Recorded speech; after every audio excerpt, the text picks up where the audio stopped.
Olá, sejam bem-vindos, sejam bem-vindas. Estamos aqui para mais um vídeo em que vamos ter a oportunidade de abrir uma conversa, discutir sobre diversas coisas. E este é o quadro 8 minutos, né? E você que me acompanha sabe que nesse quadro eu tento falar de assuntos que são assuntos importantes, interessantes, controversos em 8 minutos. Mas quem acompanha também sabe que eu poucas vezes, se é que conseguir, fazer em 8 minutos o que me proponho a fazer. Mas a brincadeira justamente é essa, é a tentativa. Porque os assuntos aqui eles são tão importantes, são tão relevantes, que se eu conseguir em 8 minutos, ótimo, cumprimos o nosso desafio. Mas se também não conseguir em 8 minutos, está tudo bem, porque a gente teve a oportunidade de conversar sobre coisas interessantíssimas. E o caso de hoje é um caso muito especial, porque nesse dia de hoje eu vou dividir esse vídeo com 2 livros. Mas eu quero explicar para vocês que livros são esses, porque é uma circunstância muito, muito especial, como eu já disse. Quem me conhece sabe que eu sou um apaixonado por quadrinhos, por boas histórias, por histórias ficcionais e histórias que também não são ficcionais. Então, eis que surge a oportunidade de eu estabelecer uma parceria com a Dark Side Books. A Dark Side Books é uma editora que tem se notabilizado por trazer para todos nós livros de terror, livros de suspense, livros que contam boas histórias. Então, para mim é uma honra poder fazer essa parceria com a Dark Side para falar de 2 livros que eu gosto muito, que eu aprecio muito. E os 2 livros que eu trago hoje são 2 livros incríveis, e um deles é um livro clássico, um clássico da literatura universal, que é o livro Coração das Trevas, de Joseph Conrad, e o outro livro é Sabor Amargo, de James Hanahan. Se você ainda não teve a oportunidade de ler esses livros, fica aqui a minha forte recomendação. E caso você não conheça, eu vou dar um breve resumo desses 2 livros, e ao longo do vídeo eu vou pincelando trechos e detalhes que podem contribuir para essa nossa conversa.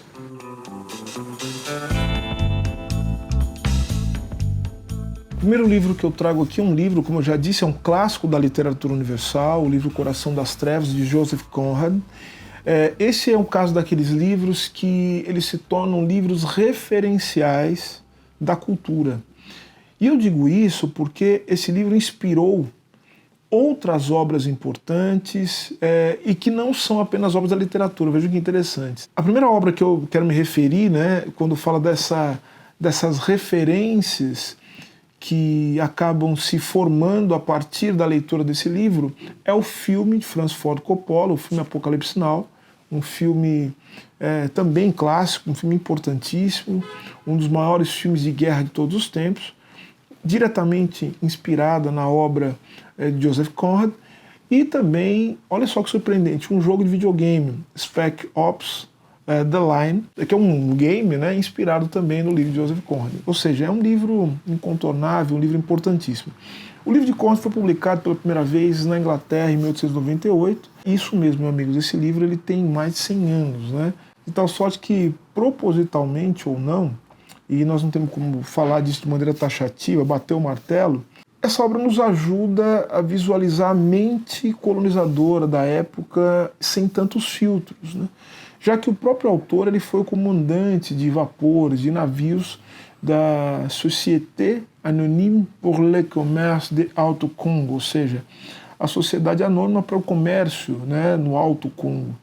Experiência que o próprio Conrad relatou em Diário do Congo, que também compõe esta nova edição, olha só que coisa incrível, de Coração das Trevas. Como eu falei, edição lindíssima, de capa dura, e que traz, além dos textos Coração das Trevas e Diário do Congo, tem também uma introdução do Paulo Javier e um ensaio sobre o autor, o Conrad, escrito por ninguém menos que Virginia Woolf, né?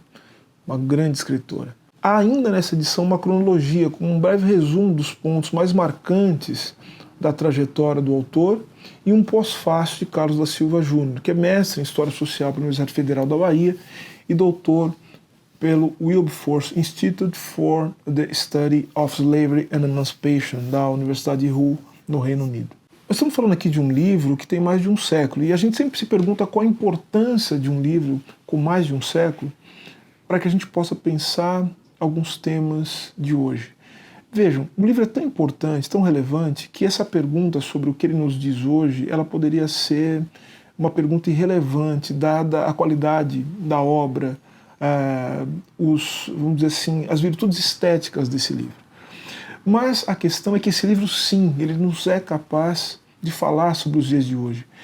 Eu diria que é como aqueles experimentos de solo em que você retira da terra um perfil, né, do solo, um cilindro, e que mostra pra gente como é que o solo funciona, como é que o solo se compõe, né? E pois bem, eu acho que o livro é um pouco disso, né? Ele traz essa narrativa porque ele é uma espécie de diário de bordo, né? E a partir de é uma ficção, mas que nos é capaz de colocar diante do que é a mente do homem colonizador, o que é o perfil do colonialismo. A gente abre um portal no tempo. O livro ficou como registro e deve ser lido e relido com as nossas lentes. Isso tudo para começar a pensar com vocês como nós conseguimos enxergar as nossas experiências como resultado das experiências do colonialismo. Quando a gente estuda os movimentos artísticos e literários, geralmente passamos pelo barroco, pelo arcadismo, pelo romantismo, pelo realismo, pelo simbolismo, pelo parnasianismo, modernismo, concretismo, enfim. E do que nós falamos? De experiências que são experiências situadas a partir da experiência de povos europeus. E por isso eu estou falando aqui, né, sobre a importância de nós podermos dirigir outros olhares a partir desses relatos, dessas experiências do colonialismo. E o livro do Conrad ele faz isso muito bem, porque ao mesmo tempo que a visão de um homem diretamente envolvido com a experiência colonial, ele traz uma série de reflexões que nos fazem, a partir da qualidade da obra, tentar enxergar como essas lentes do colonialismo elas foram constituídas pela violência, foram constituídas, né, pela destruição, e como elas também causam a destruição em alguma medida daqueles que são os seus perpetradores, ou seja, a experiência colonial é uma experiência de destruição dos povos colonizados, mas em alguma medida ela também destrói aquilo que se pode chamar de humanidade do colonizador. E esse livro ele narra justamente esse processo de decomposição do mundo, né, que é provocado pela experiência colonial, mas que também se dá a partir do olhar, a partir da experiência subjetiva daqueles que são os condutores do processo colonial. Alguns anos atrás eu tive a oportunidade de escrever um texto sobre o livro O Coração das Trevas. Nesse texto eu menciono o que seriam as três condições especiais que nos falam acerca dessa relação de alteridade entre os colonizadores e os colonizados. Ou seja, como é que se constrói do ponto de vista político, jurídico, filosófico, esta alteridade radical, né, ou seja, essa relação com inteiramente o outro, que é a base do colonialismo. Então, eu diria que essas três condições são as seguintes. A primeira condição é uma condição política, né? Como eu disse antes, é dada pelo Estado.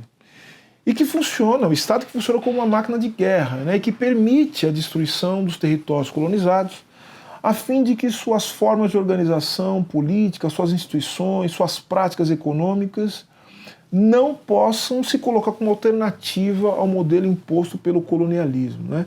Ou como o livro muito bem vai colocar na página 64, arrancar tesouros das entranhas da terra era o seu desejo, sem qualquer outro propósito moral por trás, assim como assaltantes abrindo um cofre. Nós temos que ler esse trecho com uma palavra que me parece essencial. E vejam se faz sentido. Vou reler o trecho adicionando uma única palavra, que muda todo o sentido, ou melhor, nos revela o sentido das palavras de Conrad. Arrancar tesouro das entranhas da terra alheia era seu desejo, sem qualquer outro propósito moral por trás, assim como assaltantes abrindo um cofre. Mas essa palavra colocada e que surge da leitura e do contexto da obra do Conrad, nos faz entender o que é essa alteridade radical que tem a política, e no caso, o Estado como seu elemento central. A segunda condição é a condição antropológica. Veja, a colônia é resultado de um processo de destruição da vida que antes ali existia. A colônia, ela precisa que se instaure um processo de destruição objetiva e subjetiva. O que significa isso? É preciso que você destrua qualquer possibilidade das pessoas que ali estão, delas se colocarem de maneira autônoma. Você precisa destruir a humanidade, seja lá o que isso for, das pessoas que ali se encontram, e estabelecer uma nova condição antropológica. De tal sorte que as pessoas que ali estavam, antes de serem colonizadas, elas não podem ser tratadas como se dentro dos limites da humanidade estivessem, da humanidade definida pelo colonizador. Veja, a humanidade é algo normativo. O colonizador vai definir o que é a humanidade, ele vai se colocar dentro disso e vai considerar que não é humano, ou que não é plenamente humano, tudo aquilo que não estiver dentro daquilo que ele estabeleceu como o limite. Então vejam que essas pessoas devem ser vistas como seres diferentes, pessoas exóticas, irracionais, que em nada se assemelham ao homem civilizado. A cor da pele, os traços físicos, as práticas culturais devem ser consideradas sintomas de uma deformação moral, que não podendo ser modificada, deve ao menos ser contida pelo processo civilizador.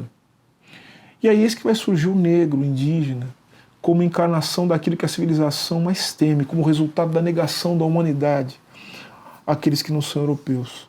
E vejam quanto isso é importante, porque, na verdade, prezados e prezadas, é disso também que vai surgir um tipo de violência que parece uma benesse, que vai aparecer como uma espécie de solidariedade, que de solidário não tem nada. A ideia do fardo do homem branco que precisa colocar nas suas costas os povos primitivos para que eles possam alcançar a civilização, para que eles possam chegar no patamar do homem branco. O famoso poema de Rudyard Kipling, The Burden of the White Man, ou seja, o fardo do homem branco, que precisa carregar o processo civilizador. Então vejam que essa é a segunda condição. Agora tem uma terceira condição, que é a condição epistemológica. E por isso o livro do Conrad, lido de maneira crítica, aliás, não se pode ler livros a não ser de maneira crítica. É importante, e ser crítico que é encontrando os limites, fazendo todos os diálogos possíveis com aquele livro que está no contexto. E o livro do Conrad é um livro que se convida a si mesmo a ser lido de forma crítica. Então vejam o que é essa condição epistemológica. Ela não é outra coisa senão as fantasmagorias, ou seja, o conjunto de fantasmas sobre os territórios colonizados que precisam ser criados. E fantasmagorias essas, vejam só, que só funcionam se a realidade for turvada, a partir de um maquinário que produza sentidos, que elimine diferenças, que apague a memória e que simplifique os conflitos, transformando tudo que ali existe em disputas irracionais ou tribais. Então nada do que sai dali pode ser conhecimento, como disse Hegel, Ou seja, o continente africano é visto como uma infância total da humanidade, um continente totalmente voltado a si mesmo, incapaz, portanto, de autorreflexão ou de reflexão. Pois então, esses aspectos que eu já falei, os político, antropológico e epistemológico, juntos, estigmatizam a África, especificamente o Congo, que o livro, que é onde se passa toda a trama. Emicida, que já esteve aqui no canal, ele nos conta quando fez sua primeira visita à África, E ele contou pra gente que tudo que ele falava sobre o cruzamento de sua história, da história de seus pais e de África, terminava ou se passava na escravidão. Em dado momento, um camarada, um companheiro de Angola, Francisco, disse a ele: eu entendo que vocês brasileiros têm uma experiência muito próxima da escravidão e é um definidor da sociedade de vocês, mas para nós isso tem apenas 4 séculos e a África tem mais de 10 mil anos de história. E dessa forma seria injusto que se continuasse batendo na mesma tecla, né? Ou seja, como se a escravidão fosse algo capaz de definir a África, sendo que é apenas uma parte menor da história do continente africano. Talvez a história da escravidão esteja mais ligada à Europa do que à África. E o Emicida diz que foi nesse momento que ele perdeu as suas lentes, né, que faziam que ele enxergasse o mundo apenas a partir dos olhares do colonizador.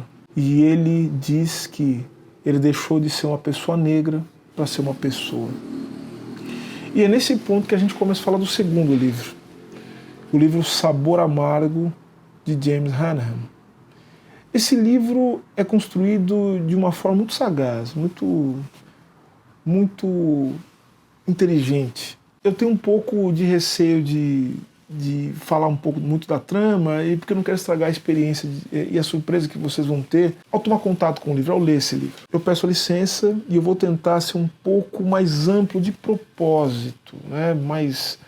Trabalhar com mais vagueidade na linguagem, para que nós possamos fechar a reflexão sem, como eu já disse, comprometer a experiência que vocês terão quando lerem o livro. De um modo geral, o que eu posso dizer? Eu posso dizer que Sabor Amargo discute a escravidão e suas consequências. Alguém que me assiste poderia pensar, mas Silvio, você não acabou de falar desse lance de não tomar a escravidão como um traço principal ou único? Sim, de África, sem dúvida.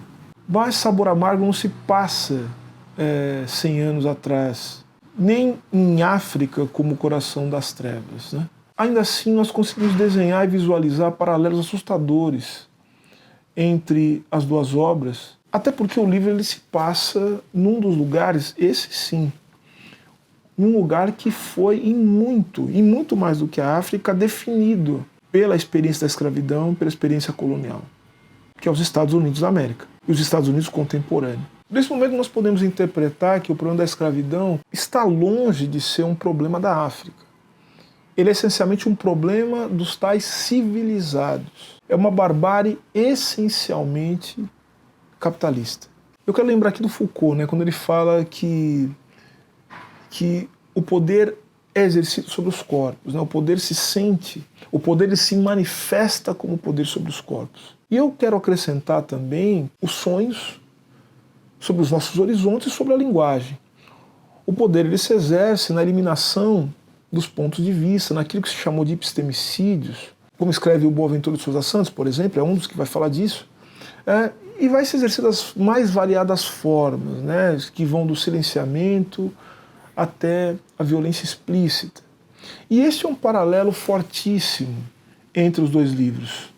A violência, ou seja, a experiência colonial é uma experiência de violência. E nisso eu estou com outros autores, os autores da Négritude, eu estou com Frantz Fanon, fundamentalmente um dos grandes teóricos da violência, da experiência colonial, mas da contra-violência, como forma de superação da violência colonial. E vejam que a violência é certeira e direcionada, como em Coração das Trevas, né? São corpos negros que sofrem e são violentados. E agora eu vou começar a unir os pontos. Eu mencionei aqui as vertentes estéticas da literatura no começo desses 8 minutos, que eu já nem sei mais se são 8 minutos, provavelmente já não são mais, mas é que esses dois livros merecem. E essa epistemologia é uma epistemologia que surge justamente desta violência, ou seja, da eliminação de outras possibilidades de significar, de ressignificar a existência. Essas vertentes, experiências estéticas, formas de ver o belo, de ver o mundo, elas são derivadas das formas de colonização do pensamento. Eu mencionei que os cursos de literatura africana são eletivos, né, na maior parte dos casos. E também, quando existem, eles não levam em consideração que a África ela existe e ela é contemporânea. E que, por estar no tempo e na história, a África se modifica para múltiplos sentidos. O que se perde com isso são formas de saber riquíssimo, formas de saber que são saberes vivos, que não são apenas saberes, poderíamos dizer, arqueológicos. São saberes que se encontram em pleno movimento. E eu quero finalizar com uma provocação. Que nós não nos atentemos apenas às narrativas explícitas, aquelas que colocam as coisas de maneira sangrenta, mas aquilo que se esconde de conflituoso na fachada do consenso ou em falsas justificativas. Às vezes aquilo que nos chama a atenção é aquilo que se dá de forma direta, é aquilo que se dá de maneira aberta, mas é preciso, no nome de um quadro do programa, que se leia as entrelinhas, ou que se procure aquilo que Guimarães Rosa muito bem chamou de a terceira margem do rio. Quando eu estava na escola, aprendi que muitos sujeitos eram castigados. E o castigo pressupõe o acerto. Eu estou falando isso para vocês perceberem, vocês vão notar isso, que o medo que percorre alguns momentos de sabor amargo é esse medo que vem carregar de toda uma crença em uma fonte, vamos dizer assim, legítima de poder e ameaça. O castigo significa tornar casto, purificar. De onde derivam esses ideais de pureza? Há nessa palavra a presunção do erro, de tal sorte que podemos imaginar que é um ideal de acerto. Mas de quem que é esse ideal? Vejam, quando o outro não corresponde ao meu ideal, a culpa é do outro. O que tem o outro a ver com os meus conjuntos de valores? Isso é uma pergunta fundamental no campo do que a gente chama de ética. Para justificar a própria frustração, a minha frustração, o outro deve ser coagido para responder às minhas expectativas. E eis o castigo. Esse termo que suaviza a violência, sugerir dentro da própria palavra a justificativa para a violência que está sendo feita. É a pura expressão do ódio colonial. Vejam que a forma de organização, de ordenação das plantations ou das plantações é justamente a imposição do castigo àquele que se desvia da missão ou do dever que lhe é imposto. Bom, gente, em quanto tempo nós tivemos essa conversa? Duvido que foi 8 minutos, mas se foi, ótimo. Mas eu espero ter respeitado, ou ao menos me mantido próximo da nossa baliza. Mas o que eu queria mais respeitar mesmo é a excelência desses livros. Livros importantes, livros que devem ser lidos, devem ser relidos. É o tipo de livro que a cada leitura você encontra novas camadas, novas possibilidades. Por isso aqui eu quero fazer um agradecimento a essa parceria com a Dark Side, que já há algum tempo vem me presenteando, né, com obras importantíssimas e que já foram objeto até mesmo de outros vídeos, né, quando mencionei obras editadas pela Dark Side para fundamentar temas dos meus vídeos. Então, Dark Side Books, fica o meu agradecimento a essa nossa parceria que possa resultar em outras coisas boas e outras oportunidades de discutir textos, livros, enfim, discutir a cultura e o nosso mundo.